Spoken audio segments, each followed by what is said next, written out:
Charlotte's most notable venue, could be in store for a major makeover.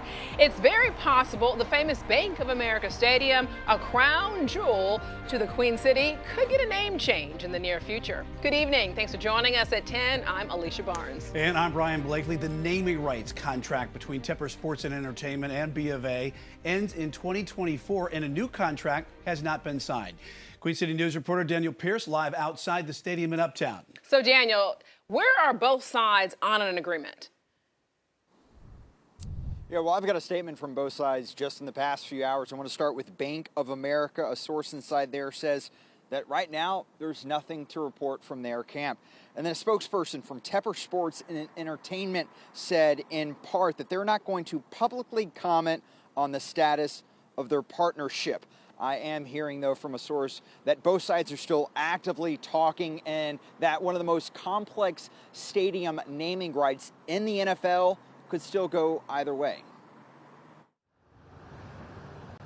Bank of America Stadium has become synonymous with the city of Charlotte's skyline, the Carolina Panthers, and now Charlotte FC. But it's a marriage with a future that isn't written out.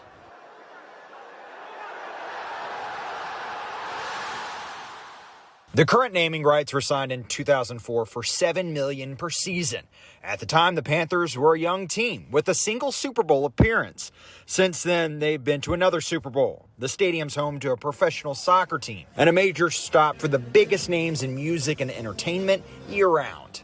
Somebody says live from Charlotte at Bank of America Stadium, or here I am at Bank of America Stadium, here's my Instagram click.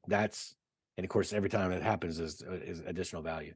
Dr. Craig Depkin II teaches economics at UNC Charlotte. He's never been involved in a naming right negotiation, but has studied them for decades and says the decision could be historic. Particular contract is so old. An assessment of a deal is more than naming rights. It's about finding the impact value for both companies, which can't be found in an upfront price point per season.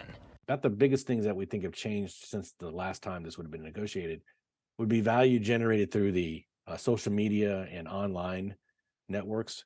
There have been people working on that, trying to figure out how valuable those mentions of B of A, fill in the blank, in some tweet somewhere. Dr. Depkin says in some part, the Panthers will have to assess if Bank of America is a company they can get into a stable long-term contract with. I'd rather have a 20-year relationship with less per year, but almost guaranteed to get to the 20 years, than having a shorter contract with more per annum, but higher risk of it failing. Bank of America has to decide if it can stand to see a competitor's name above 800 Mint Street.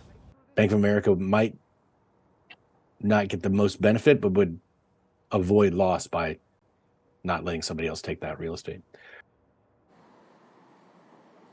Now, I asked both camps today multiple times if they could give us any sort of insight on where the talks currently stand or what the hard deadline is to find a middle ground, and they both declined to comment. Live outside Bank of America Stadium, Daniel Pierce, Queen City News. Daniel, thank you for that. Queen City News, of course, will continue to follow this developing story. Keep up with the latest developments on our website at qcnews.com.